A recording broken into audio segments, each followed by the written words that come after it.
2026 T20 ലോകകപ്പ് team പ്രഖ്യാപനത്തിന് പിന്നാലെ ഇന്ത്യൻ ക്രിക്കറ്റിൽ പുതിയൊരു ചർച്ചയ്ക്ക് തിരികൊളുത്തിയിരിക്കുകയാണ് ഇഷാൻ കിഷന്റെ ബാല്യകാല പരിശീലകനായ ഉത്തം മംജുന്ദാർ. ഉപനായകൻ ശുഭ്മാൻ ഗിൽ പുറത്തായതോടെ മലയാളി താരം സഞ്ജു സാംസൺ ടീമിന്റെ ഫസ്റ്റ് ചോയ്സ് ഓപ്പണറാകുമെന്ന് ഉറപ്പിച്ചിരിക്കുമ്പോഴാണ് ആ സ്ഥാനത്തേക്ക് ഇഷാൻ കിഷനെ കൊണ്ടുവരണമെന്ന ആവശ്യവുമായി അദ്ദേഹത്തിന്റെ കോച്ച് രംഗത്തെത്തിയിരിക്കുന്നത്. സയ്യിദ് മുഷ്താഖ് അലി ട്രോഫിയിലെ ഇഷാന്റെ അവിശ്വസനീയമായ ഫോം ചൂണ്ടിക്കാട്ടിയാണ് മഞ്ജുന്ദാർ ഈ ആവശ്യം ഉന്നയിക്കുന്നത്. ഇതോടെ ലോകകപ്പിൽ അഭിഷേക് ശർമ്മയുടെ പങ്കാളി ആരായിരിക്കണം എന്ന കാര്യത്തിൽ ഗൗതം ഗംഭീറിനും അജിത് അഗാർക്കർക്കും മുന്നിൽ പുതിയൊരു ധർമ്മസങ്കടം ഉടലെടുത്തിരിക്കുകയാണ്.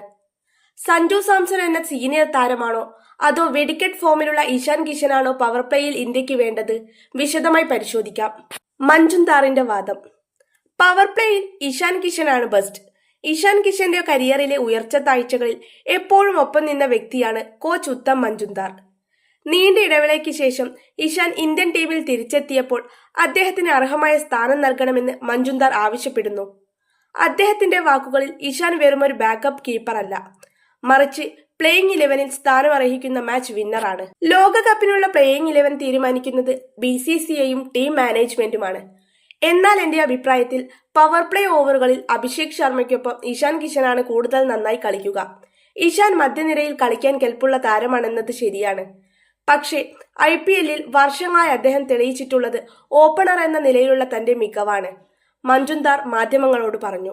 അഭിഷേക് ശർമ്മയും ഇഷാൻ കിഷനും ചേരുന്ന ഇടങ്കൈ കോമ്പിനേഷൻ എതിർ ബൗളർമാരെ താളം തെറ്റിക്കുമെന്നും പവർ പ്ലേയിൽ റൺമഴ പെയ്യിക്കാൻ ഇവർക്ക് സാധിക്കുമെന്നുമാണ് കോച്ചിന്റെ കണക്കുകൂട്ടൽ. സയ്യിദ് മുഷ്താഖ് അലി ട്രോഫിയിൽ ഇഷാൻ നടത്തിയ വെടിക്കെട്ട് പ്രകടനം ഈ വാദത്തിന് ശക്തി പകരുന്നു. സഞ്ജുവിന് ഭീഷണിയാകുന്ന ജാർഖണ്ഡ് ഡയനാമൈറ്റ്. ശുഭ്മാൻ ഗിൽ പുറത്തായ സാഹചര്യത്തിൽ സഞ്ജു സാംസൺ അഭിഷേക് ശർമ്മ സഖ്യം ഇന്നിംഗ്സ് തുറക്കുമെന്നായിരുന്നു ഇതുവരെയുള്ള ധാരണ. സഞ്ജുവിനെ ടീമിന്റെ പ്രധാന വിക്കറ്റ് കീപ്പറായും ഓപ്പണറായും സെലക്ടർമാർ കണ്ടിരുന്നു. എന്നാൽ ഇഷാൻ കിഷന്റെ വരവ് കാര്യങ്ങൾ സങ്കീർണമാക്കിയിരിക്കുകയാണ്. സയ്യിദ് മുഷ്താഖ് അലി ട്രോഫിയിൽ ഇഷാൻ കിഷൻ കാഴ്ചവെച്ചത് അസാമാന്യമായ പ്രകടനമായിരുന്നു. ജാർഖണ്ഡ് ടീമിനെ കിരീടത്തിലേക്ക് നയിച്ച ക്യാപ്റ്റൻ എന്ന നിലയിൽ അദ്ദേഹം മുന്നിൽ നിന്ന് നയിച്ചു. ഫൈനലിലെ വെടിക്കെട്ട്. ഹരിയാനയ്ക്കെതിരായ ഫൈനലിൽ വെറും 49 പന്തുകളിൽ നിന്ന് 101 റൺസാണ് ഇഷാൻ അടിച്ചുകൂട്ടിയത്. സിക്സർ മഴ. കലാശ പോരാട്ടത്തിൽ മാത്രം ഇഷാന്റെ ബാറ്റിൽ നിന്ന് പറന്നത് 10 കൂറ്റൻ സിക്സറുകളാണ്. Tournament status. ഈ സീസണിലാകെ 517 റൺസ്, 2 സെഞ്ചുറികൾ, 2 അർദ്ധ സെഞ്ചുറികൾ. ഈ കണക്കുകൾ വെച്ച് നോക്കുമ്പോൾ ഫോമിന്റെ കാര്യത്തിൽ ഇഷാൻ കിഷൻ സഞ്ജുവിനേക്കാൾ ഒട്ടും പിന്നിലല്ല.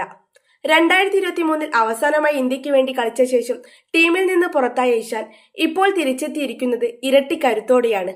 ഇന്ത്യൻ ടീം കോച്ച് ഗൗതം ഗംഭീറിനെ സംബന്ധിച്ചിടത്തോളം ഇതൊരു വലിയ തലവേദനയാണ്. 2 വിക്കറ്റ് കീപ്പർ ബാറ്റർമാർ, 2 പേരും ഓപ്പണിംഗിൽ തിളങ്ങാൻ കെൽപ്പുള്ളവർ. ആരെ തിരഞ്ഞെടുക്കും? സഞ്ജു സാംസൺ അനുകൂലം. സീനിയോറിറ്റി. അടുത്തിടെ ദക്ഷിണാഫ്രിക്കയ്ക്കെതിരെ കളിച്ച മികച്ച ഇന്നിംഗ്സുകൾ, ഓപ്പണർ എന്ന നിലയിലുള്ള 3 അന്താരാഷ്ട്ര സെഞ്ചുറികൾ. വലങ്കയ്യൻ ബാറ്റർ ആയതുകൊണ്ട് അഭിഷേക് ശർമ്മയുമായി ചേർന്ന് ലെഫ്റ്റ് റൈറ്റ് കോമ്പിനേഷൻ നൽകാം. പ്രതികൂലം. സ്ഥിരതയില്ലായ്മ എന്ന പഴയ വിമർശനം. ഇഷാൻ കിഷൻ അനുകൂലം. നിലവിലെ ഉജ്ജ്വലമായ ഫോം, പവർ പ്ലേയിലെ അക്രമാസക്തമായ ശൈലി, ഇടംകയ്യൻ ബാറ്റർ എന്ന ആനുകൂല്യം. പ്രതികൂലം. അന്താരാഷ്ട്ര ക്രിക്കറ്റിൽ നിന്നുള്ള നീണ്ട ഇടവേള. മധ്യനിരയിൽ കളിപ്പിച്ചാൽ ഓപ്പണിംഗിലെ സ്വാഭാവിക ശൈലി നഷ്ടപ്പെടുമോ എന്ന ഭയം. ഇഷാന്റെ കോച്ച് പറയുന്നത് പോലെ ഇഷാനെ ഓപ്പണറാക്കിയാൽ സഞ്ജു സാംസൺ ഒന്നുകിൽ മധ്യനിരയിലേക്ക് മാറേണ്ടി വരും, അല്ലെങ്കിൽ ബെഞ്ചിൽ ഇരിക്കേണ്ടി വരും. സഞ്ജുവിനെ മധ്യനിരയിൽ കളിപ്പിച്ചാൽ അവിടെ തിലക് വർമ്മ, സൂര്യകുമാർ യാദവ്, ഹർദിക് പാണ്ഡ്യ എന്നിവരുള്ളതിനാൽ സ്ഥാനം കണ്ടെത്തുക പ്രയാസമാണ്. ഇന്ത്യയുടെ ഓപ്പണിംഗ് സ്ട്രാറ്റജി ഇവിടെ നിർണായകമാണ്. അഭിഷേക് ശർമ്മ എന്ന യുവതാരം ഒരറ്റത്ത് ആക്രമിച്ചു കളിക്കുമ്പോൾ മറുവശത്ത് ഇന്നിംഗ്സ് നിയന്ത്രിക്കാനും അതേസമയം മോശം പന്തുകളെ ശിക്ഷിക്കാനും കഴിയുന്ന ഒരാളെയാണോ അതോ 2 എൻഡിൽ നിന്നും ആക്രമണം അഴിച്ചുവരുന്ന ഒരാളെയാണോ ടീമിന് വേണ്ടത്? ഇഷാൻ കിഷനെ ഓപ്പണറാക്കിയാൽ പവർ പ്ലേയിൽ 70-80 റൺസ് ഇന്ത്യക്ക് പ്രതീക്ഷിക്കാം. എന്നാൽ വിക്കറ്റുകൾ വേഗത്തിൽ പോയാൽ അത് മധ്യനിരയെ സമ്മർദ്ദത്തിലാക്കും. സഞ്ജുവാണെങ്കിൽ കുറച്ചുകൂടി പക്വതയോടെ ഇന്നിംഗ്സ് കൊണ്ടുപോകാൻ സാധിച്ചേക്കും. ലോകകപ്പിന് മുൻപ് ജനുവരിയിൽ നടക്കുന്ന ന്യൂസിലാൻഡ് പരമ്പരയാകും ഈ ചോദ്യത്തിനുള്ള ഉത്തരം നൽകുക. ആ പരമ്പരയിൽ ആരെയാണോ ഗംഭീർ ഓപ്പണറായി ഇറക്കുന്നത് അവരായിരിക്കും ലോകകപ്പിലും അഭിഷേകിന്റെ പങ്കാളി. ഇഷാന്റെ കോച്ചിന്റെ ആവശ്യം ന്യായമാണെങ്കിലും നിലവിൽ ലഭിച്ച അവസരങ്ങളിൽ തിളങ്ങിയ സഞ്ജുവിനെ പെട്ടെന്ന് മാറ്റാൻ മാനേജ്മെന്റ് തയ്യാറാകുമോ എന്ന് കണ്ടറിയണം. എന്തായാലും ശുഭ്മാൻ ഗിൽ പോയ ഒഴിവിലേക്ക് സഞ്ജു സാംസൺ സുരക്ഷിതമായി കയറി എന്ന് കരുതിയവർക്ക് തെറ്റി. ഇഷാൻ കിഷൻ എന്ന കൊടുങ്കാറ്റ് സഞ്ജുവിന്റെ ഉറക്കം കെടുത്താൻ എത്തിയിരിക്കുന്നു. ആരൊക്കെ പ്ലേയിങ് 11-ൽ വന്നാലും ഇന്ത്യയുടെ ലക്ഷ്യം 2026 ലോകകപ്പ് മാത്രമാണ്. അതിന് ഏറ്റവും അനുയോജ്യമായ ജോഡി ആരാണെന്ന് ഗംഭീറും അഗാർക്കറും തീരുമാനിക്കട്ടെ.